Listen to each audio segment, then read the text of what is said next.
Assalamualaikum warahmatullahi wabarakatuh. Bertemu lagi dengan saya Femi Fernando dan kali ini kita bertemu dengan segmen Batandang dan kita kali ini Batandang ke ruangan Batandang. Di mana itu kita sekarang berada di ruangan Dinas Perindustrian dan Perdagangan Sumatera Barat dan kita kali ini langsung berbincang-bincang dengan Bapak Nofrial selaku Kepala Dinas Perindustrian dan Perdagangan Sumatera Barat. Selamat pagi, Pak. Pagi, Fembi. Terima kasih. Sehat, Pak? Alhamdulillah. Terima kasih banyak, Pak, untuk waktunya, Pak. Terima kasih juga untuk info Sumbar. Siap. Sudah lama tidak bertemu? Long time no see. Long time no see. Dan ya kita bertemu di ruangan yang berbeda sekarang, Pak. Ya. Asik. Dan Batandang, Pak. Batandang ditampek Batandang. Dua sisi. Dua sisi. Pak Nov, perindustrian dan perdagangan Sumatera Barat, Pak. Bagaimana situasi saat ini nih, Pak? Karena ya Sumatera Barat dengan perindustrian dan perdagangannya dirasa masih terus bergerak. Positif? Positif. Alhamdulillah. Alhamdulillah. Dan bagaimana saat ini dari komoditas-komoditas yang ada, Pak? Di Sumatera Barat bergerak di area mana, Pak? Banyaknya. Sip. Jadi yang pertama dulu apa yang ditugaskan oleh Pak Gubernur kepada Kepala Dinas Perindak. Siap. Satu, kata Pak Gubernur itu unit industri kecil menengahnya harus meningkat. Oke. Ya, jadi unit IKM secara unit. Alhamdulillah sampai triwulan 3 kita sudah lebih dari 100% dari target yang ditetapkan. 2025. Jadi artinya jumlah penambahan industri kecil menengah kita sudah melebihi target. Oke. Yang kedua, volume usaha IKM tersebut ditargetkan sekian dan alhamdulillah juga sudah tercapai. Sudah melebihi target. Sudah melebihi. Yang ketiga, indikatornya atau kontrak kinerjanya adalah kontribusi PDRB perdagangan. Ya. Itu belum diukur karena biasanya kita memakai data BPS di akhir tahun. Siap. Tapi juga kita optimis itu tercapai. Oke. Yang keempat itu tentang akuntabilitas. Dan alhamdulillah di Sperindak dengan berbagai upaya yang dilakukan oleh kawan-kawan semua 8 unit eselon 3 kita sudah mendapatkan nilai sakit tahun lalu di atas target. Yang keempat, kepuasan pelayanan publik. Nah, ini juga diukur akhir tahun. Mudah-mudahan dengan info Sumbar ke sini kepuasan publik terhadap Disperindak mudah-mudahan juga tercapai. Apa sih, Pak, yang dilayani oleh Dinas Perindustrian dan Perdagangan ini untuk ya serasanya pelayanannya dinikmati oleh masyarakat? Kalau pelayanan langsung, kalau di sektor industri adalah kita meminta fungsional kita untuk melayani dalam format klinik industri. Klinik industri. Jadi teman-teman Jafung kita itu menyediakan waktu untuk melayani IKM-IKM yang akan bicara tentang standarisasi, merek, sertifikasi, halal, SNI, dan lain-lain. Itu tersedia layanan langsung ke masyarakat. Oke. Di perdagangan ada surat keterangan asal barang yang akan dipergunakan sebagai salah satu dokumen yang dipersyaratkan untuk ekspor. Nah, itu pelayanan langsung kepada masyarakat. Yang kedua, di situ ada layanan perselisihan sengketa konsumen. Jadi konsumen yang merasa dirugikan oleh penjual atau produsennya itu bisa mengadu ke layanan perlindungan konsumen dalam bentuk BPSK. Kita punya 8 BPSK di seluruh Sumatera Barat. Nah, pada umumnya kira-kira dari 2 sektor itu, industri dan perdagangan, itu layanan kita ke masyarakat. BPSK, Badan Penyelesaian Sengketa Konsumen. Siap. Ada 8 di Sumatera Barat. Siap. Dan perindustriannya, kita berbicara perindustrian dulu nih, Pak. Ya. Tadi Bapak bilang tumbuh dan berkembang. Ya. Di sektor mana perindustrian kita yang secara perkembangannya sangat positif, Pak. Oke. Secara umum kategori unit usaha industri itu ada dua. Satu adalah IKM, satu lagi adalah industri menengah besar. Menengah besar. Kalau industri menengah besar saat ini sudah bertambah 2 industri menengah besar. Satu adalah pengolahan CPO yang di Teluk Bayur, satu lagi juga pabrik CPO yang ada di Sijunjung. Dan Sijunjung ini kabarnya ada 2 yang akan berdiri industri baru. Jadi kalau mudah-mudahan kita ada bertambah 3 industri besar di Sumatera Barat, menurut kami alhamdulillah sekali. Kalau industri kecil menengah itu dari 46.000 sekian sampai sekarang 47.500 dan itu sudah tercapai. Jadi ada peningkatan sekitar 1.000 IKM yang terdaftar dan punya NIB dicatat oleh kawan kita di DPM-PTSP. Nah, itu juga sebuah capaian yang menurut kami alhamdulillah disyukuri. Yang kedua juga harus merupakan suatu pendorong semangat bagi kita bersama bahwa dunia industri ini alhamdulillah masih terjaga dan tumbuh. Dan untuk peta perkembangan industri Sumatera Barat sendiri, Pak, kan kita ada 19 kota kabupaten. Ada kota kabupaten yang menjadi prioritas pengembangan industri nggak, Pak? Jadi kita punya rencana induk pengembangan industri Sumatera Barat. Kalau misalnya industri besar, kita memang masih berorientasi pengolahan pertanian, khususnya perkebunan, khususnya kelapa sawit. Jadi itu memang berada pada posisi-posisi beberapa kabupaten saja, Damasraya, Sijunjung, Solok Selatan, Pesisir, Agam, Pasaman Barat, dan Mentawai. Sementara untuk IKM itu orientasinya sebetulnya hanya kuat pada beberapa tipologi IKM. Satu adalah IKM makanan olahan. Itu biasanya banyak di perkotaan-perkotaan.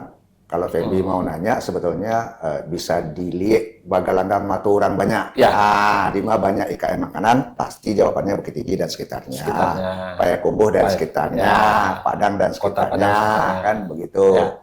Kemudian IKM Fashion ini misalnya kita lihat di beberapa sentra seperti di Agam, ada Pandai Sike, Halaban di 50 kota, Silungkang di Sawalunto, dan seterusnya. Ada juga batik ada di Solok, ada di Padang Panjang, banyak batik Minang. Kemudian ada industri kria, ini mulai berkembang di beberapa kabupaten kota, oleh-oleh. Itu 3 yang menurut kami adalah ikon-ikon industri kecil menengah di Sumatera Barat yang bisa kenali di setiap tempat. Dan setelah kita berbicara tentang komoditasnya, lalu perdagangannya nih, Pak. Nah, perdagangan untuk di Sumatera Barat, khususnya mungkin tadi di area-area yang memang sudah ada industrinya, itu bagaimana untuk perdagangannya? Volumenya bagus kah? Meningkat? Dan untuk pasarnya sendiri bagaimana, Pak? Jadi yang pertama dulu mungkin kita berpikir apa yang diproduksi di Sumatera Barat. Pada umumnya adalah produksi komoditi pangan. Nanti banyak itu jenis-jenisnya. Kemudian komoditi pangan ini tentu saja diutamakan untuk dikonsumsi oleh penduduk Sumatera Barat. Ya, pasti untuk makan dulu. Pasar lokal. Kemudian diolah di Sumatera Barat. Ada pengolahan, misalnya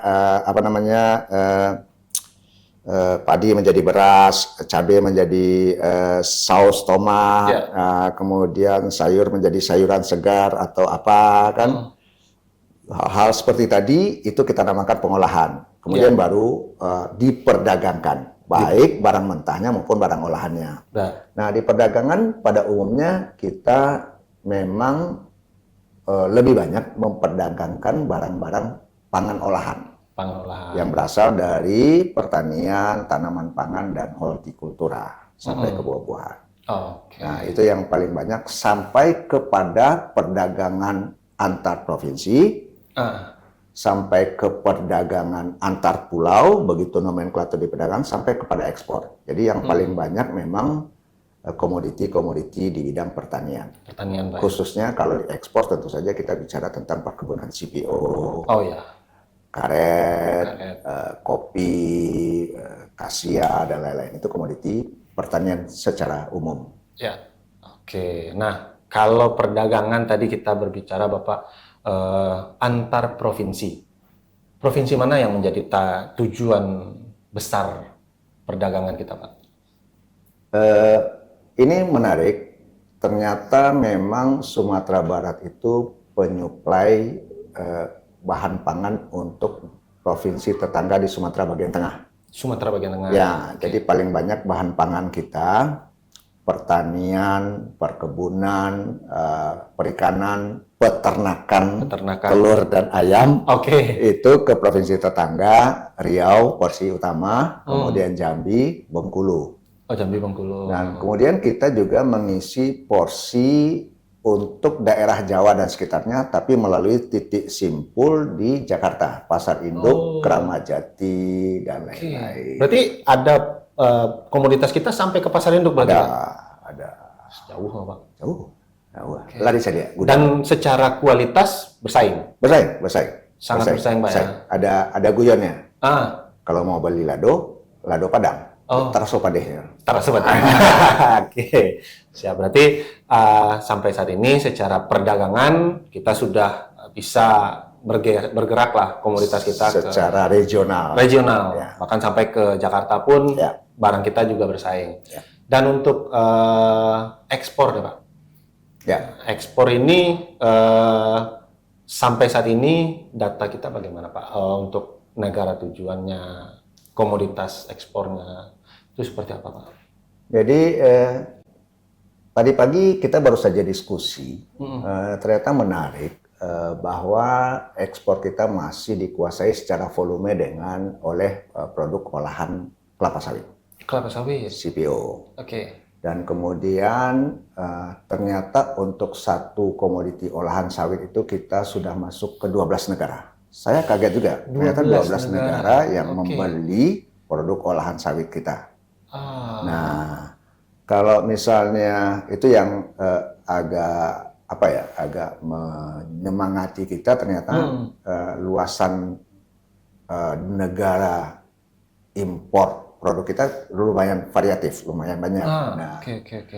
Nah, ternyata juga setelah itu ada Gambir, itu juga ada beberapa negara, khususnya negara-negara Asia Selatan. Kemudian ada karet, ternyata itu juga ada beberapa negara. Banyak yang bilang karet kita menurun pasca terbakarnya yang pabrik besar. karet. Ternyata sampai bulan kemarin masih ada ekspor karet kita oleh eksportir kita. Nah, itu juga menarik datanya. Kemudian ada rempah-rempah lain. Dan yang paling menarik itu ternyata secara kontinu di 2025 ini kita sudah kembali mengekspor produk-produk ikonik seperti ikan hias dan ikan hias. Nah, ada di Sumatera Barat? Ada perusahaan yang mengekspor. Itu kita dapat dari data SKA kita. Ya, saya mau lihat, mau ikut. Boleh, Pak. Boleh. Siap. Nanti ya, kita ikut. Kita lihat ada ekspor juga, ikan hias dari Sumatera Barat. Ada juga yang menarik, ada ekspor sekarang komoditi baru adalah lidi kelapa sawit. Oh ya, kemarin juga saya sempat tuh melihat teman-teman dari Pasaman Barat. Pasaman Barat, ya. Mereka mengumpulkan lidi-lidi itu. Lidi kelapa sawit. Kalau dulu yang kita tahu di sektor sebelah, sektor industri, kita mengajarkan kepada IKM-IKM untuk membuat produk tampe makan ikan lele, pecel lele. Pecel lele. Itu lidi sawit. Nah, ini udah diekspor. Diekspor. Mungkin di situ bikin piring pecel lele juga. Siap. Mungkin nanti bisa kita sambangi lah teman-teman eksportir. Dan nah ini menarik nih, Pak, yang karet tadi, Pak. Beberapa waktu yang lalu kita sempat didera nih isu bahwa penutupan pabrik karet di Kota Padang. Sebenarnya berdampak nggak sih, Pak? Atau memang sebenarnya ada shifting nih sebenarnya, ada yang secara mungkin produksi di sini berhenti, tapi produksi di pabrik lain ternyata volumenya meningkat. Nah, itu atau seperti apa? Saya waktu itu mencatat ada belasan pabrik karet di seluruh Sumatera Barat, tapi yang sudah take down ya. Iya. Ada 3. Oh, 3. Apa yang terjadi sebetulnya kalau dari sisi internal sebetulnya adalah miskalkulasi manajemen. Mereka ada yang membuat pembaharuan di pabrik, ternyata memang pasokan tidak sebanyak itu. Yang kedua dari sisi supplier, ternyata kualitas karet kita sedikit menurun karena memang maaf kurang bersih dan lain-lain. Dari pihak eksternal ternyata sekarang gempuran karet dari negara-negara tetangga, misalnya yang paling jelas itu Vietnam, ternyata jauh lebih menarik. Vietnam kan lebih disiplin dalam mengelola pertaniannya. Dia agak sedikit strict, strict kan. Jadi nggak boleh macam-macam dengan karetnya. Kalau di kita masih sedikit ada ini masalah. Tapi secara kembali lagi kan Pak bilang tadi ternyata masih ada yang bergerak untuk keluar negeri. Masih ada ekspor ke luar negeri. Oke. Nah, beberapa waktu ke depan nih Pak, Bapak akan mengadakan Sumbar Expo. Sebenarnya tujuannya apa Pak? Jadi yang pertama itu Pak Gubernur bilang bagaimana kita meningkatkan perekonomian Sumatera Barat. Nah, biasanya kan secara ilmu nih, kata orang-orang kampus, biasanya investasinya diperbesar, perdagangan ekspornya diperbesar, konsumsi pemerintahnya diperbesar, kan konsumsi masyarakat diperbesar. Tentu salah satu bagian kami di sini di Disperindak bersama kawan-kawan ekspor. Betul. Makanya kita akan mengadakan Sumbar Expo Komoditi Ekspor. Komoditi ekspor. Ya, jadi ini 2 frase yang dikaitkan ya. Nanti jangan salah, nanti ada Sumbar Expo, ada Komoditi Ekspor. Jadi kita tautkan kedua-duanya. Nah, itu kita adakan tanggal 27-28 di Truntum Hotel. Hotel Truntum. Yang mungkin tujuannya itu yang pertama ini adalah memastikan bahwa eksportir kita tetap jalan, tetap semangat dengan pasokan yang besar dan kontinu. Jadi kita akan mempertemukan eksportir dengan supplier komoditinya. Eksportir dengan suppliernya. Komoditinya. Sekaligus dalam konteks itu kita mencoba memperbaiki sistem tata niaga. Karena eksportir ini biasanya membeli ke pedagang perantara, pedagang perantara membeli ke pedagang pengumpul, pedagang pengumpul mengumpulkan ke petani atau produsennya. Nah, sekarang kita coba mempertemukan eksportir ini dengan produsen. Tentu kita kurasi produsennya yang punya kuantitas cukup dan yang mau continue menyuplai. Nanti ujungnya adalah kontrak dagang misalnya. Nah, ini menurut kami sesuatu yang menyamankan semua pihak. Kecuali yang di tengah-tengah tadi. Tapi yang di tengah-tengah nanti cari rezeki lain lah ya. Nggak riskan itu Pak? Riskan, tapi ini gunanya memang untuk mempercepat. Karena memang ujungnya kalau tata niaganya tidak kita perbaiki, harga barang ekspor kita akan tinggi, Bing. Betul. Kita tidak bisa bersaing di luar jadinya. Jadi kalau dengan ini menurut kami ya, dengan perbaikan tata niaga, dengan mempertemukan langsung penjual dan pembeli, eksportir aman, nyaman, petani produsen nyaman, aman. Mendapatkan harga yang pantas juga. Iya.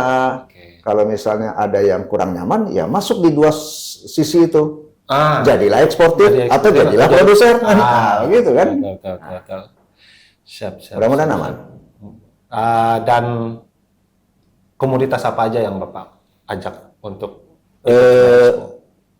artinya kita sekali lagi ada business matching, ada pasar lelang, ada seminar, ada workshop dan lain-lain. Kita memang membuat orientasi kepada beberapa komoditas. Yang pertama adalah gambir, yang kedua adalah kopi, yang ketiga adalah produk-produk bahan makanan gitu kan, makanan olahan. Karena kan kita sering bicara ini mau ekspor rendang, mau ekspor bumbu ini segala macam kan. Nah, kemudian ya itu kira-kira yang akan kita coba pertemukan orang-orangnya, dua buyer dan seller tadi. Berapa banyak eksportir yang tertarik untuk ikut Expo ini, Pak? Semuanya tertarik. Ah, Semuanya tertarik. Kita punya sekitar 130 eksportir. Ada eksportir lama sekitar 70-an, ada eksportir baru difasilitasi oleh Kementerian Perdagangan, ekspor coaching program namanya. Itu yang muda-muda yang Fembi lihat Lidi Sawit tadi, di situ tuh alumni itu. Jadi, tetapi kalau khusus untuk 3 atau 4 tipe barang tadi, sekali lagi ini adalah gambir, kemudian kopi, kemudian rempah-rempah, kemudian bumbu masak, bumbu makanan gitu kan.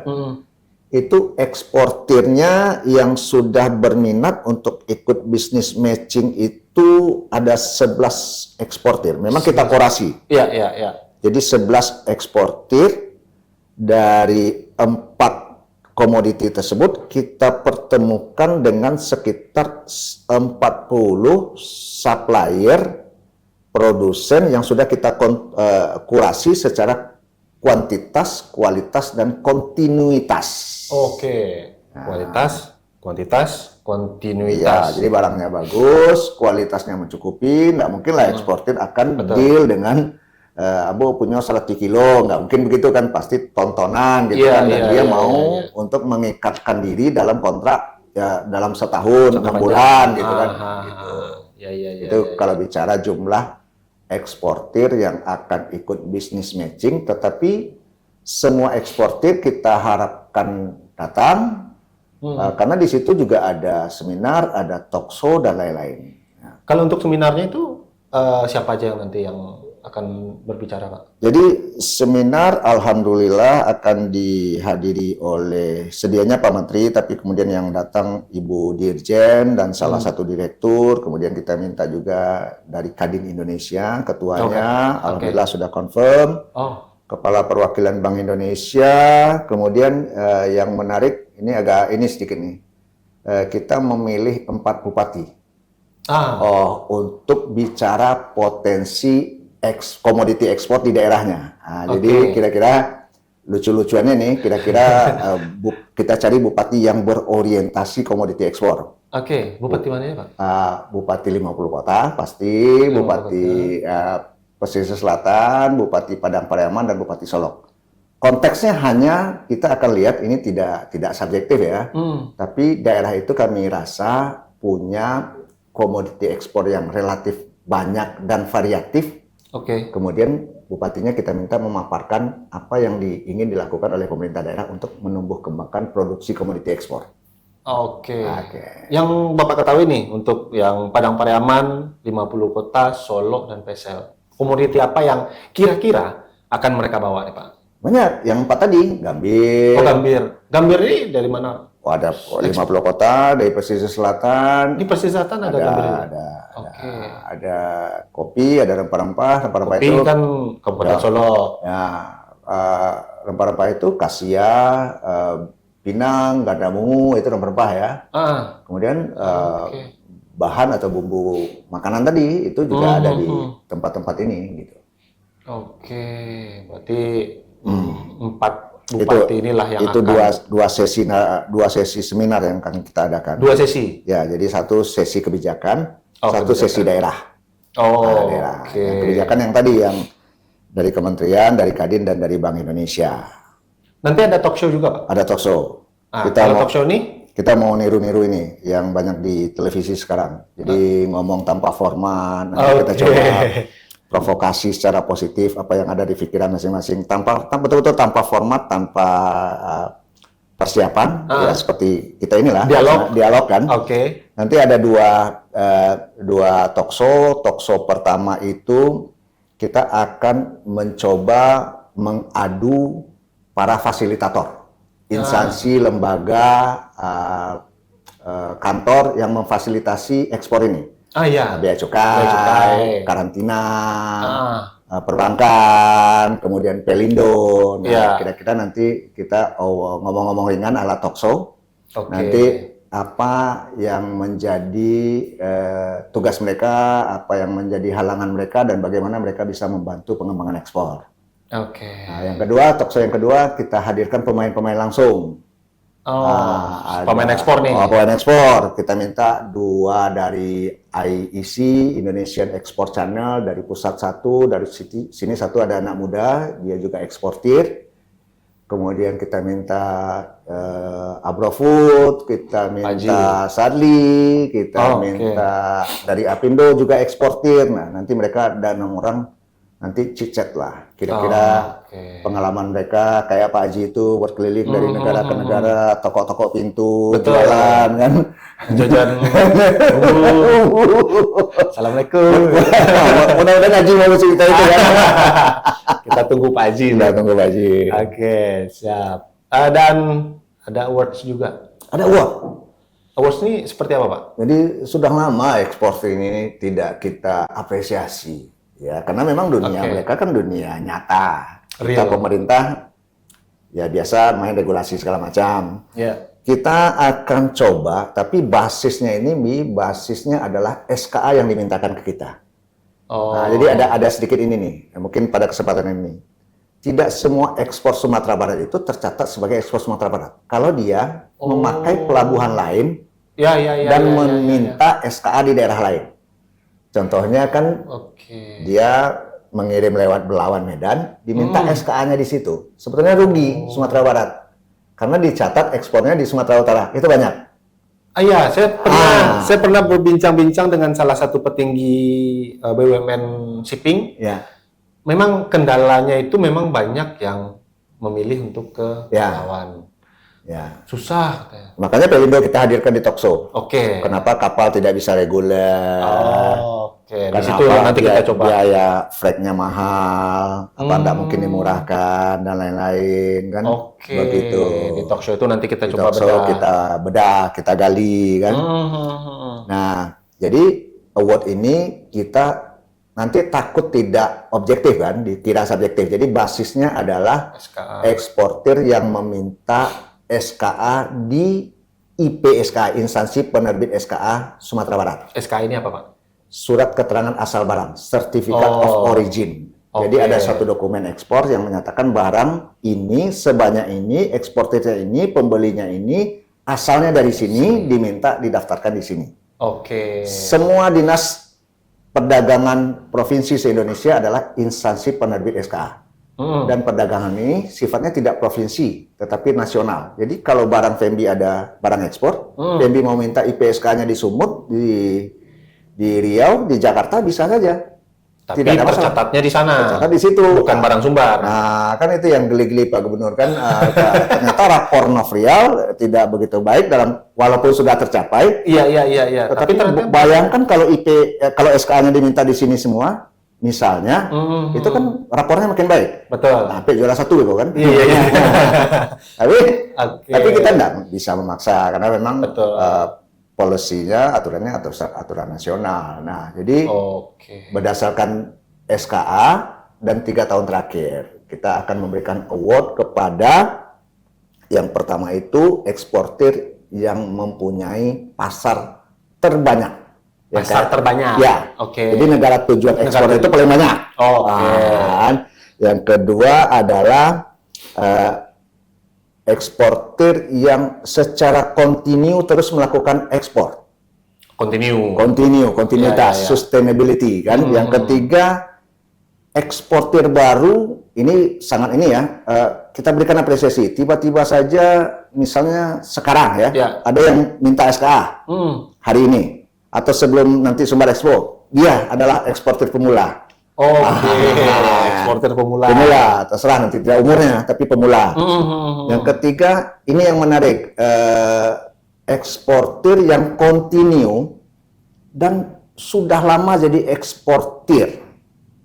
Jadi paling legend lah. Paling legend. Kita menemukan data ada perusahaan ekspor yang berdiri dari tahun 57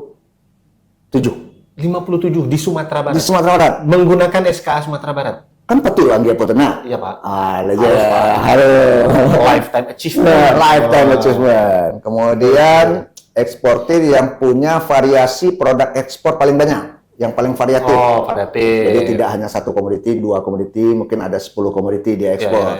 Artinya dia tidak hanya main di main produknya saja, dia juga membawa yang ada lain. Beberapa produk lain yang dia ikutkan. Ya, yang keenam, daerah tentu kepada kepala daerahnya yang mempunyai potensi komoditi ekspor paling banyak. Oke. Jadi paling banyak. Jadi itu dari 4 komoditi tadi juga. Jadi sawitnya paling banyak produksinya, gambirnya paling banyak, ininya paling banyak dan seterusnya. Oke. Jadi, dan di awards ini nanti harapannya apa aja, Pak? harapannya yang pertama tentu ini memberikan motivasi bahwa pada beberapa indikator tadi orang bisa melihat inilah whole picture of eksportir. Jadi kehidupan eksportir ini seperti ini. Ada yang terlama, ada yang terbanyak, ada yang jadi semua. Artinya akan melihat ke potret yang sama. Oh ternyata bisa 12 negara ya. Ternyata ada yang dari tahun 50-an ya, 60-an ya. Ternyata ada yang bisa mengekspor sekian macam produk ya, sehingga dan seterusnya dan seterusnya. Ini teman-teman bisa dicatat juga nih, penerima awards bisa kita jadikan kita podcastkan juga. Cocok tuh. Cocok. Karena memang jujur menarik jadinya, karena ada yang dari 50-an sampai sekarang mereka masih bertahan. Masih ekspor. Nah, tapi belum bisa kita bocorkan ya? Belum. Kita tunggu. Oke. Dan untuk pamerannya nih Pak, ada pamerannya juga Pak? Ada pameran. Jadi pameran itu sekali lagi buyernya tadi eksportir, sellernya adalah IKM. Oke. Kemudian ada dari instansi lembaga pendukung, fasilitasi yang dilakukan seperti bea cukai segala macam, buka stand. Oke. Jadi tempat konsultasi juga. Ya, jadi tempat konsultasi juga, ada sudut konsultasi yang kita ini kan, kemudian ada juga di situ workshop untuk karena kita lihat salah satu kelemahan kita kan tidak punya desain visual produk-produk kita yang menarik kan. Ya. Seperti misalnya warna-warna yang bisa kita lihat kiri kanan ini kan, nggak ada waduh kan, betul. Baju hitam ke hitam aja kan, nggak berani merah kuning hijau. Iya. Kadang ada di pinggang Pak. Kemudian pameran ini yang paling penting itu adalah pameran ini gratis, Bi. Oh gratis. Gratis. Tapaknya gratis. Oh, tapaknya gratis. Kemudian ornamen, hiasan silakan. Nah, kita menyediakan tapak, kita menyediakan meja, kita menyediakan kursi. Jadi yang paling penting itu kata gratisnya, karena banyak orang tidak tahu. Yang kedua, pameran ini di-apply dengan aplikasi. Aplikasi. Ini banyak juga yang tidak tahu nih, Pak Kadis. Wah, enggak satu ambo, baca satu segala macam. Wah, sudah sedemikian di medsos hajaran kita di Sumbar Expo, di Pemprov, di Disperindak, di medsosnya ada QR di situ untuk mendaftar, tapi masih banyak yang belum familiar, mungkin belum follower info Sumbar sama Disperindak mungkin orang. Nanti kita genjot lah Pak. Kita dorong. Jadi gratis, masuknya by aplikasi, mendaftar seminar by aplikasi, mendaftar talkshow by aplikasi, semua by aplikasi. By aplikasi semua. By aplikasi. Kita agak kurang malas bergerak sekarang, kita menggunakan medsos. Kita sederhanakan. Oke. Dan goals-nya nanti nih Pak. Ya. Goals-nya apa yang mau Bapak tuju dari Sumbar Expo ini? Jadi yang pertama itu sebetulnya adalah mencari solusi untuk akselerasi ekspor. Seperti kata ungkapan yang tadi pertama, bahwa kita mau meningkatkan volume dan nilai ekspor kita. Karena ini adalah salah satu indikator untuk pertumbuhan ekonomi. Yang kedua, kita akan mencoba mendesain mata rantai yang efisien dan efektif. Memang mungkin akan ada sedikit turbulensi kalau kita sederhanakan. Tetapi kalau misalnya ini bisa membuat kinerja lebih baik dalam jumlah volume dan nilai ekspor, kenapa tidak? Yang lain nanti bisa saling menyesuaikan. Yang ketiga adalah membuka akses fasilitasi banyak pihak. Mungkin tidak ada yang tahu tentang karantina, tentang bea cukai, kenapa sulit, kalau kata-katanya sulit, kenapa sulit. Nah, kita buka dialog karena yang bersangkutan kawan-kawan itu bersedia. Bersedia. Okay. Kemudian kita akan mencoba membuat network juga. Jadi kalau judulnya tadi dia biasa ekspor pinang saja, kenapa dia tidak membantu kawan-kawan mencari peluang di situ pembeli bumbu randang misalnya? Oke. Ya pasti dia punya network di situ kan. Betul, sehingga dia bisa membawa produk bumbu randangnya di samping pinangnya misalnya. Ini contoh ekstrim ya. Jadi artinya ini network kan, juga bisa barang-barang lain, barang-barang IKM yang tidak cukup karena kontainer 20 feet itu isinya kan 12 ton, kontainer 40 feet isinya 24 ton. Kan bisa disempilkan, bisa dimainkan. Kan kita mau 3-4 ton masih membuka mindset itu. Jadi network kan. Kemudian yang paling penting itu adalah menumbuh kembangkan minat entrepreneurship. Jadi kalau nak kayu ya menggalih lagi. Menggalih aja jadi PNS lah. Peluangnya besar. Peluang besar. Ada yang mulai dari milenial, ada yang setelah pensiun seperti rencana saya di. Bisa. Jadi umur it doesn't matter. Tapi peluang ada Pak ya? Peluang ada. Dan secara komoditas sebenarnya memang Sumatera Barat sangat-sangat bisa bersaing. Sangat bisa bersaing. Sangat, kita punya produk unik, kita punya produk spesifik. Yang paling penting itu adalah kita cari produk unik, spesifik yang kita punya dan yang diminati pasar. Kalau produk yang sama juga sudah dijual oleh kawan-kawan kita di sebelah, di Riau, di apa, kita hindari itu karena mungkin kompetisi kita tidak akan sanggup. Riau berada di pintu timur, dia lebih dekat secara akses. Ongkos transportasi, ongkos logistiknya pasti lebih murah. Tetapi kalau produknya spesifik, hanya Sumatera Barat yang di punya, ya nggak mungkin orang Riau yang bisa compete dengan kita. Siap. Baik Pak, terima kasih Pak Nov untuk waktunya. Kita ngopi dulu. Oh boleh. Kita nikmati dulu. Tuan rumah kan? Siap Pak, terima kasih Pak. Kopi mana Pak? Ini Arabica Solo. Asam kan? Asam. Ya, itu Arabica. Arabica. Dan kopi ini memang komunitas yang cukup besar juga. Ya, jadi ada Perda komoditi unggulan. Ada gambir, ada CPO, ada kakao, ada karet. Kakao ya. Nah, kakao kan kita memang sudah agak turun sekarang. Saya sedang mengupayakan sama teman-teman lain bagaimana supaya kopi ini diangkat. Kopi ini keren, Bi. Iya. Keren. Karena unik pasarnya. Unik, dan kita punya sejarah panjang tentang kopi ini. Kan? Betul. Jadi, sedang mengumpulkan, mengkonsolidasikan dengan kawan-kawan gimana kalau kopi ini juga kita angkat menjadi komoditi unggulan Sumatera Barat. Dan secara produsen sebenarnya petani cukup Pak. Karena kan tidak banyak tapi cukup karena kopi kita spesifik. Karena kan kembali lagi Pak, untuk ekspor kan minimal ya 1 kontainer jalan atau 1 kontainer sebulan. Atau kontainer kecil juga ada sekarang. Kontainer kecil juga ada. Yang paling penting adalah kita mau memperkenalkan brand kopi Minang ke luar. Nah, ini nanti saya nolong kawan-kawan asosiasi kopi Minang nih. Jadi duta kopi Minang. Baik Pak, terima kasih Pak Nov waktunya. Terima kasih juga untuk penjelasan dan bincang-bincang kita tentang industri dan dagang Sumatera Barat yang alhamdulillah 2025 geraknya positif. Alhamdulillah. Dan sekian Nusantara Info Sumbar. Terima kasih. Kita bertemu lagi di kesempatan berikutnya dengan narasumber yang lain juga. Saya akhiri, bila taufiq wal hidayah. Assalamualaikum warahmatullahi wabarakatuh. Terima kasih Pak Nov. Terima kasih banyak, Bin. Terima kasih semua.